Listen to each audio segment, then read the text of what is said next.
All right. I think we're live.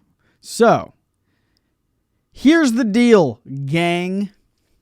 I just got done watching The Fate of the Furious. It is currently about 2 a.m. where I am right now, but I wanted to talk about it, and I wanted to talk about it with you guys. And I made a comment on Twitter saying that I think the Fast and Furious franchise is better than the MCU. Oh no, not the clock bait. I think you spelled that wrong. Not even listen to you, and I agree. Appreciate it. So, here's the thing. If you didn't know this about me, I love the Fast and Furious franchise. Could I tell you what every movie is about? Not really. At a certain point, they all sort of run together. But I love it so much, and I think they do a lot better than the MCU does. Now, I'm not going to sit here and say I hate the MCU and that the MCU is crap. Obviously, I don't believe that. I love Marvel movies. I love, we were thankfully invited to the Captain America Civil War premiere last year. I was reminded about that. That happened about exactly a year ago. On Facebook reminded me of it. So, it's not a guilty pleasure either. I don't feel guilty about it at all. I love it. And I think it's some of the best, most fun movie making ever. Is it gonna win any Academy Awards? No. Maybe it has. I don't actually know. Oh, my cat is acting up. But I can't. It's just a fun time. I love it so much. So if I can just provide reasons why, and not just say, oh, I love it so much. So one of the things that I think the Fast and Furious franchise does way better than the MCU is their use of villains. The MCU, everyone knows this, they're very weak with their villains, Yeah,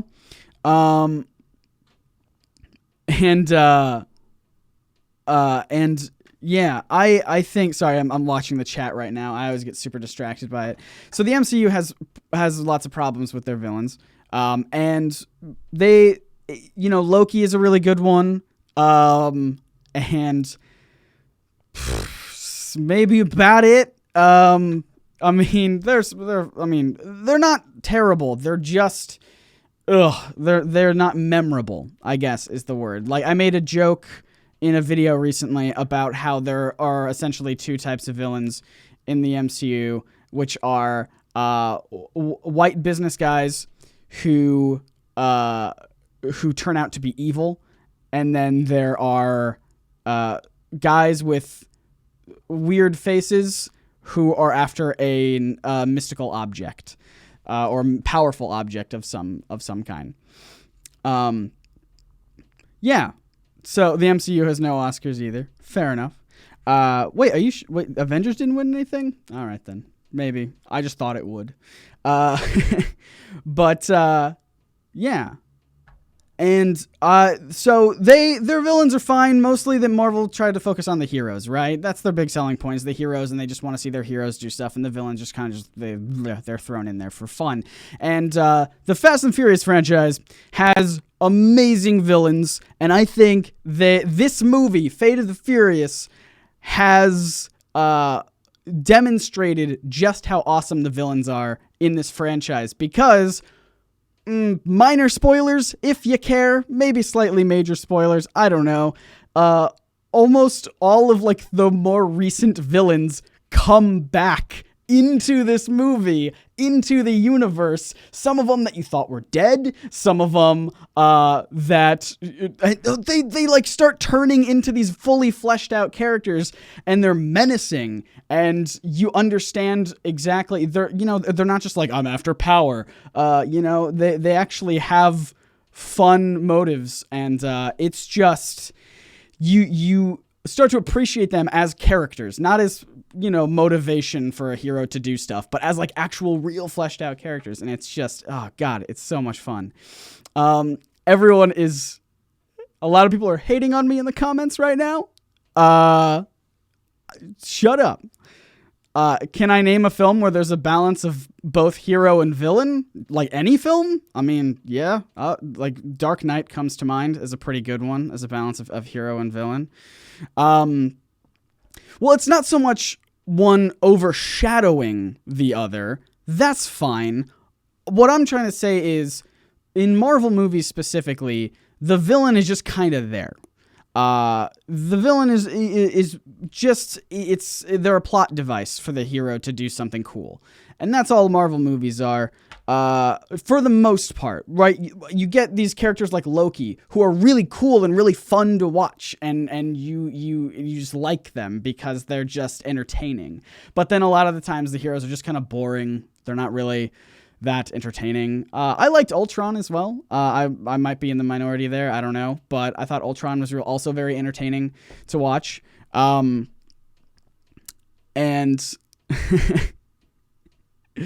all right, I just want to throw this out there. To everyone who's saying no, to everyone who's saying they disagree with me, I have a theory that most of you have either never seen any of the Fast and Furious franchise, or you've seen one or two movies here and there, but you're not, I feel like there's a point when you start watching them, you can see how interconnected their entire universe is. And this movie cements this idea that that it's more interconnected, I think, than the MCU is. That's another reason I love it so much, is this movie has almost every single notable character, obviously with the exception of Brian, because of Paul Walker. But almost every single notable character comes back in some capacity, again, including the villains, which makes it so much cooler, because it's almost like the villains and the heroes. It just fleshes out this amazing world that just is so fun to watch. Sub count is exactly 2,500. Awesome. You've only seen a little. That's fine. Yeah, headcanon of Fast and Furious being in the MCU. I feel like with the amount of escalation that the Fast and Furious franchise has encountered, this movie, they were stopping a nuclear submarine. I feel like the Avengers probably would have shown up at some point, which is also another reason I love this. I love this movie franchise, is because they start off. It's like a journey. It's more so of a journey because you see them start off as just thieves. They're just thieves. That's all they are. They're thieves who can drive fast, and they just steal like VCRs, I think, in the first movie, right? And then as they continue to go along, everything starts to escalate further and further. And now in this movie, they're stopping a nuclear submarine. That's amazing. I mean, you can see it just right. You can see it in this poster. They're being chased by a submarine that has nukes on it. So much fun. So you get to see them grow. You get to see them evolve as characters. Even Dom started out as kind of this, a very macho man, and now he's always talking about a family, but now he has a family, and I love it. Same with Brian and Mia. You get to see them grow as people and everyone. It's just, I love it so much. All autonomous cars. There was a really interesting point of this movie that featured self-driving cars, because this movie it involves it's a very big cyber attack, and it involves. This is again bringing it back to the interconnected universe. In the last movie, they had stolen a thing called God's Eye, which is basically this program that allows you to find anyone on the planet, right? And it was really strange because they didn't need it to if you're not familiar. Basically, what happened is Jason Statham was there, and they were trying to, from my memory, they were trying to steal God's Eye to find Jason Statham to go kill him because they were after him and they wanted to get him first. Anyway, then they ended up never needing it. They really never needed God's Eye. And so it's kind of a weird plot point. And then they bring it back up in this movie and they're like, oh, actually, no, it has a point because now this entire second movie, continuing on from that last one, is totally centered around cyber attacks and everything. It's just, God, I love it so much. Yeah, the stunts are ridiculously absurd, and that's what makes it awesome. You don't go to these movies to be like, oh my God, this is like a very interesting political movie that makes you think, and it makes you, you walk out of the theater with more questions. And no, you just go to have fun, right? And that's what I love about. I mean, I've said so many things I love about these movies, and that's another one. Sometimes you just need a good movie to just shut your brain off to, and that's what these are for me, is I don't have to think about anything. I can just watch, and I'm genuinely happy and giddy in my seat whenever some absurd thing happens. Like when they were jumping a car. This was the previous movie. They were jumping a car between skyscrapers, like from one skyscraper to another skyscraper, then to another one. They did it twice, and I'm just like, oh, come on. How could you not? This is amazing. And that's just one example that they used in the trailer of that movie. There are so many other just so stupid, silly things that make no physical sense. And again, like, you can see these movies evolve and really find their own as they continue on, because they start off very grounded in reality. Again, they're just car thieves, and it's about an undercover cop who's going to stop these car thieves. And then as time goes on and the movies start building in intensity, all of a sudden, again, nuclear submarine, right? A car chase on a frozen body of water, and it is it just gets more ridiculous, and I love it. It's amazing. You heard it's ending at 10. I think that's fair. Tanner Newcomb, I feel like you're gonna unsubscribe from everything, and you know what? If you are genuinely being serious, and my opinions about the Fast and Furious franchise makes you want to unsubscribe, then I would say goodbye. That's fine. We can have differing opinions, and oh, good. You would never do that to me. Thank you so much. Yeah. The MCU is greater than poop. Poop is better than... I'm just going to stop you right there on that comparison, because it's almost like it feels like you're saying barely, right? Like MCU is barely better than poop, which is better than demons and stepping on Legos and Fast and Furious. Look, I'm not, once again, I said it at the top, but I know some people weren't here for the whole thing. I'm not here to poop on the MCU. I love the MCU. I think it has some of my favorite movies in there. All I'm saying is I think Fast and Furious does stuff better than the MCU. And these, I mean, they've really found themselves in these last few movies. I mean, the Fast Five was Avengers before Avengers happened. They got a bunch of notable people from the previous Fast and Furious films and put them into one movie, and they said, all right, let's do something awesome. And it was awesome. Man, and then this movie again. This movie, I felt like doubled that. They were like, all right, so by this point in the Fast and Furious franchise, we've killed off a ton of major players. We've killed off a ton of our main characters. So what are we gonna do? We're gonna bring back villains and introduce them as redemptive heroes, and it makes it so cool. It's just it's rewarding. That's the sensation I get of these movies, is that they're rewarding. When you follow them, right, you're not going to be disappointed. You never feel like you're wasting your time. I feel anyway, because everything comes back. Every character comes back in the end. Every plot point it matters. And you might not think that, because you might look at these trailers, you might look at these movies and think, oh, fast cars and explosions and ridiculousness. It doesn't seem like it's going to be any good plot-wise, but they're great. And man. He killed Han, and how is he family? Because he saved Brian, second Brian. That's how. I'm trying to avoid spoilers, but yeah.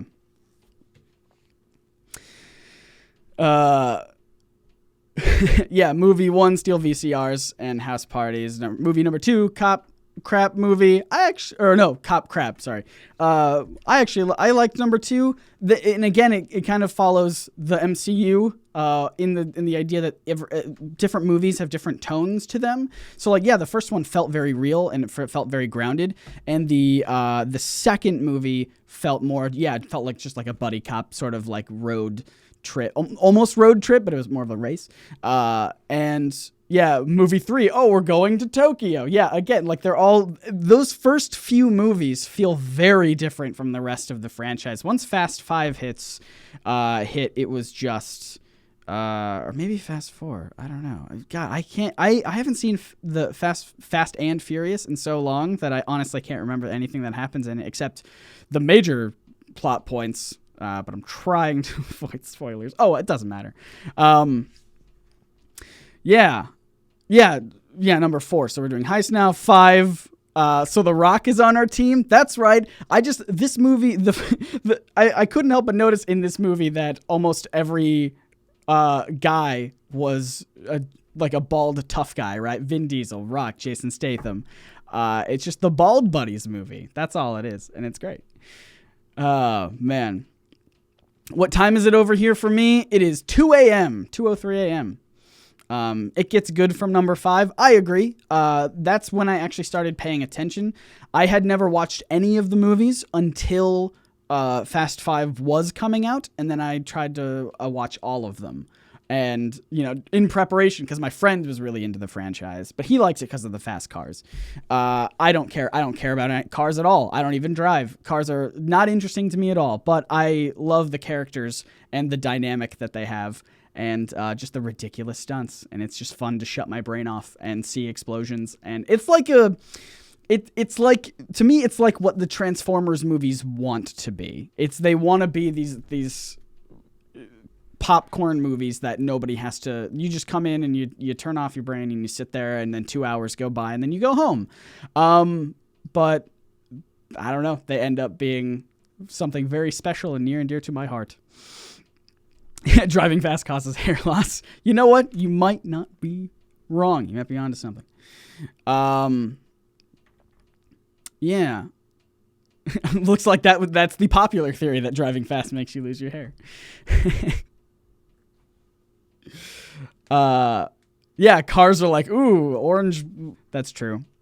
Yeah, so the Transformers are that for a lot of people as well, and I think that's why a lot of people go watch them, is just because they know what they are. They're just, you go in and you waste a couple hours, and you just kind of escape from the world from a bit, and then you're fun. You go home. Yeah, it is. It's like they get, I don't know if you're talking about Transformers or a Fast and Furious franchise right now, but like, I would agree that they're cheesy and dumb and fun, and they have a little bit of heart to them. And I'm not going to sit here and say, like I said earlier, right? I'm not going to sit and say that these are like movies that make you think. They're not movies that are going to win a ton of awards or anything like that, but they're enjoyable, and they do have that little bit of heart to them. And again, like that's watching the characters grow from the first few movies and to where they are now. It's amazing. They even they introduce a lot of humor into these later movies, a ton of humor, because I recently rewatched the first movie again for Flashback Flicks podcast. Go check that out. We did a review of the original The Fast and the Furious movie, and I rewatched it, and it's much more serious and straightforward than the other ones are, but these later movies are genuinely funny and just a blast for sure. Oh, man. Oh, you are talking about the Fast series. Awesome. Then I definitely agree. Yeah, I mean, I'm not saying movies have to win awards. Obviously, I don't care about awards. Some of my favorite movies didn't win any sort of awards, but they're fun. I mean, movies should be fun. Maybe not should be, but movies, I would say there's nothing wrong with a movie that's pure fun and doesn't have any other big serious point to make. So I'm going to retract my initial statement that movies should be fun. There are definitely movies that exist not to be fun, but for other reasons that are just as valid. Roman in this film just relates to the audience and the hacking scene. Definitely. He's so funny. They keep upping him and his character. Archie Jughead video is honest. It was one of my favorite videos today. Thank you. We have a couple other videos coming out. We've got a Star Wars video that should have been up earlier, but I didn't have time to do it. So hopefully later today, it is past midnight. So hopefully later today that'll be up. It'll be pretty short, straightforward, but I hope you guys like it. And we're still working on the history of Archie video, which is a massive project, and still waiting on some collab parts. So that's in the can, probably for next week. So we shall see. But yeah, the family is getting so big. Oh man! I didn't finish researching this, but apparently there was a post-credit scene there was originally a post-credit scene in Fate of the Furious, but they scrapped it, and I don't know what that scene was. I haven't finished. I only saw the headline, so I need to go back and do that. That's another thing. If we're comparing those to the MCU, Fast and Furious had post-credit scenes before the MCU ever existed, and I'm not saying they're the first movies to ever do that. But they're the first movies to ever do that. No, I'm just making more parallels, essentially. But yeah, there wasn't one in this film, I don't think. I was told there wasn't, so I left early because I was tired. But yeah. Is it Easter? Then happy Easter, I suppose. Well, I'm probably going to end it. We've been going. Want to chance it because I'm positive my Wi-Fi is going to give out, like it did last time. But thanks for joining. I hope you don't mind these occasional live streams that we're doing here. To anyone who might be new, who might find this live stream in some capacity, hey, welcome to the NerdSync Sidekick channel. We have a main channel that's just called NerdSync. You can find it anywhere. This channel is mostly for live streams and just other random stuff that I like to throw up occasionally. But yeah, I just like to hang out with you guys. Yeah. Wait, Too Fast and Dom is driving in wasn't that the first movie? The post-credit scene where he's driving in Mexico or something like that. Anyway. Thanks, guys. Thanks for enduring my me as I bash the MCU because I hate it, and you can't prove that I love it. You can't say bye.